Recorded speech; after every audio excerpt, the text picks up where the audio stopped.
Now, more of Illinois Rising, presented by the Illinois Policy Institute, the only show directly addressing the problems and solutions for Illinois. Now, from AM 560, here's Dan Proft. Dan Proft back with John Tillman, CEO of the Illinois Policy Institute, on this edition of Illinois Rising, and we just spoke with one of the successful upset victors in the municipal election on April 4th, Keith Pekow, the new mayor of Orland Park.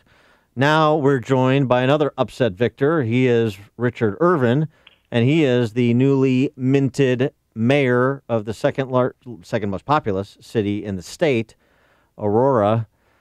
Mayor-elect Irvin. Boy, I like the sound of that. Congratulations. Thanks for joining us. Appreciate it. Well, thank you, sir. Appreciate it. I like the sound of that as well. Well, so here's the thing. Aurora is represented by Democrats in the General Assembly. Aurora is a majority-minority town between the Black and Latino populations.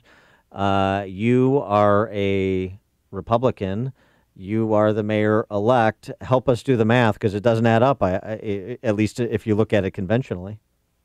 No, and I think we took a independent approach to running this particular campaign. You know, in the past, in 2005, I ran for mayor for the first time. You know, and I presented myself as the conservative Republican.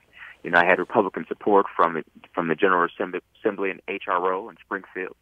But what we try to do this time is we try to be inclusive, because the reality is municipal government is nonpartisan.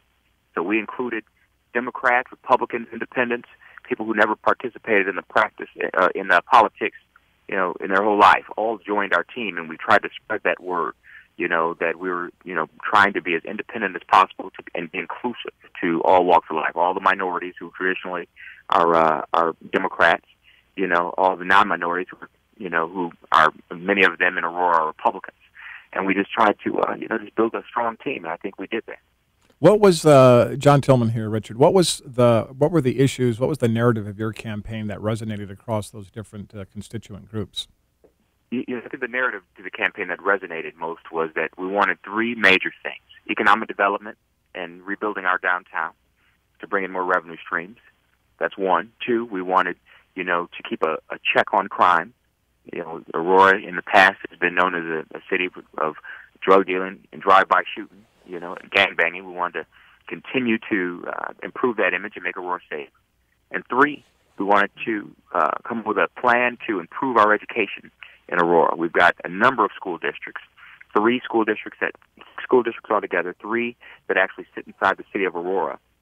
And we want to make sure they're all equal, and our young people have an opportunity for good education. People moving out of the city based on the success of a school district. So we want to partner, even though they're different taxing bodies. They've got their own board and their own entity. It's important for us to work together as a team, because their success is our success, and vice versa. And how did that contrast with your opponent's narrative? I'm just curious how you would characterize his narrative. His narrative was different than mine, in the sense that his whole claim to fame was that he brought development into the city while he's been an employee, but he didn't bring that into the city. He was just an employee charged with working on ideas and plans that the city council put forward. And matter of fact, the two developments that he's worked on were both low-income housing developments. That was what he worked on. Now, he eventually, over the course of a year of us running for office, adopted many of my plans and my pillars. However, he wasn't able to articulate them the way that I was.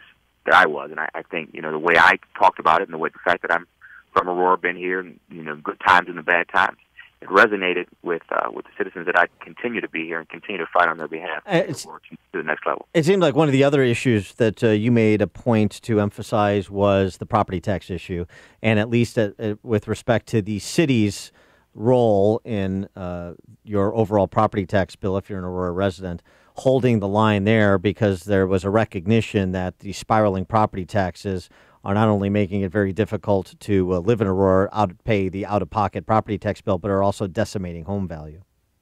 Absolutely. And the problem is, if you look at the city's portion, if you look at the whole bill, is a small portion compared to the whole piece of the whole pie. We're just a small piece of the pie.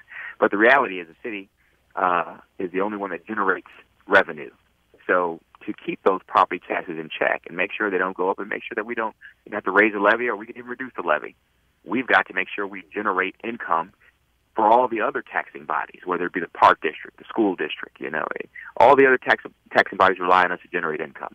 The only way we're going to be able to keep those taxes in check is to bring new business, new time of development, new homeowners to the city of Aurora, which we have to reduce crime and make us safe, which we have to have better education. So it's all together. It all works together. And on a political note, I mean, this is just important because of the outside participants in big mayoral elections, big local elections like yours.